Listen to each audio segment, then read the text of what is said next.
মাত্র ওই পাশে দিলাম কর্ণফুলী টানেল। এই যে টানেলের অফিস। 250 টাকা টানেলের চার্জ কম হয়ে গেছে, না কম হয়ে গেছে না, টানেল হিসেবে 250 টাকা কম, এটা ঠিক। সমুদ্রের নিচ দিয়ে আপনারা নিয়ে এসে যদি আমরা তো এখনো আমরা সমুদ্রের নিচ দিয়ে আসতেছি, নিয়ে যাচ্ছে গ্লাস দিয়ে পাশে সমুদ্র দেখতে পানি আসতেছে, ওইটা দেখতে পারলে তো ভালো হতো, মাছ টাছ সুন্দরই তো। কিন্তু এটা গ্লাসের প্রেসার মানবে না, সমুদ্রের প্রেসার বেশি না পানি। হ্যাঁ হ্যাঁ, ওই পেশা নিতে পারবো না, চাপ নিতে পারবো। কিন্তু বিদেশে করে কেমন এই কথাই তো আছে, কিন্তু বাংলাদেশে তো টেকনিক করতে গেলে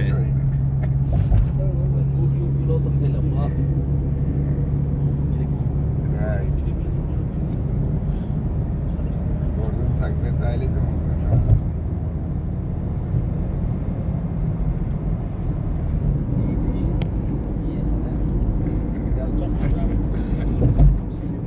সিপিডিএল রেসপন্স হ্যাঁ,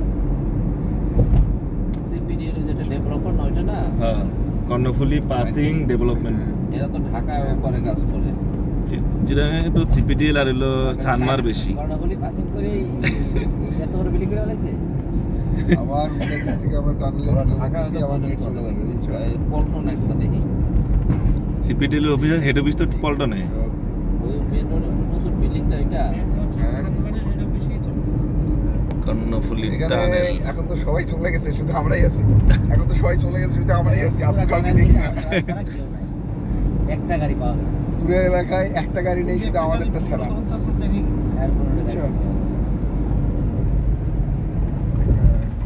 একটা বিষয় ভালো, নিরাপত্তা আছে না।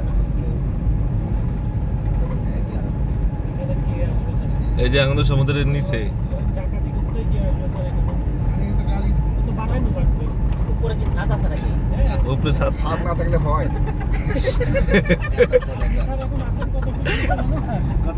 টানেলের এই রোড লেভেল হচ্ছে মাটি থেকে 180-84 ফিট নিচে। কি বলেন? হ্যাঁ স্যার, দেখেন স্যার, মাটি থেকে 184 ফিট জিরো লেভেল থেকে 184 ফিট নিচে। এই টানেল। এই পানি আটকাইলো কেন? এই ভিডিও অন করছেন তো নাকি? হ্যাঁ, নদীর গভীরতা তো অনেক ছিল। নদীর গভীরতা হচ্ছে সর্বনাশ করছে রে।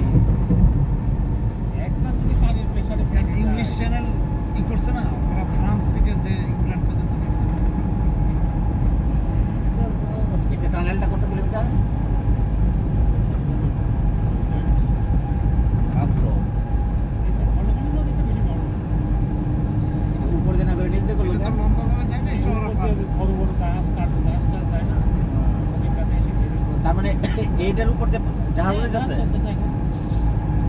আপনি আছেন পানির নিচে মাটি, মাটির নিচে পলির নিচে আছে, ও মা, এই নদীর নিচে যে মাটি ছিল তার নিচে আছে, তার নিচে আমরা তারও 30 থেকে 40 ফিট নিচে আছে। 184 ফিট কিলো না। অথচ রোডে চললে কিছু না। হ্যাঁ, টানেল স্ট্রাকচার দেখি। তার মানে আমাদের মাথার উপরে পানি। আপনার মাথার উপরে মাটি, তার উপর বালি, তার উপর পানি। হ্যাঁ হ্যাঁ, সর্বনাশ। মানে এইটা যদি প্রেসার কখনো ই হয়, লিক করে, হ্যাঁ, অলরেডি নাকি লিকেজ হয়, এই ধরনের আলোচনা এবং খবরে দেখছি। এটা তো বাদিকে আসে না। যেভাবে ভূমিকম্প যদি কখনো ভূমিকম্পে ফেল করে, হ্যাঁ, মানে উপরে মাটি ভেঙে বা পানি ভেঙে পুরো পড়ে, প্রজেক্ট হয়ে টানেলে যারা থাকবে, যারা এই পাশে বেরোতে পারবে না। কেউ অসম্ভব, পানির যে চাপ উপরে।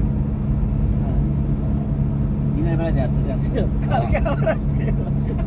কারণ এটা গবেষণা করা হয় না। টানেলের ভিতর দিনেও সেম। স্যার, স্ট্রাকচারাল ইস্যুটা এটা একটু ব্রিফিং করতে হবে স্যার। আমি মাঝে মাঝে নাড়া দিতে হবে, নয় আলোটা ভালো আসে না। এই যে আলোটার ভিতরে নাড়া দিতে হবে। ওই যে হাইস্টটা যাচ্ছে, ওরাও ওইটা নিয়ে আচ্ছা, এখন কাহিনীটা হচ্ছে বলি। টানেল শেষ। আমরা ওই ছোটবেলায় স্যালাইন আছে না, স্যালাইনের পাইপ আছে না, স্যালাইনের পাইপ বিনোদার ঢুকেছিলাম না, টানেল। ওই দিয়ে পাস করছিলাম না। টানেলের সিস্টেমটা হচ্ছে ওরকম। টানেল নর্মালি টানেল সারফেস দিচ্ছে, টানেলে খরচ কম।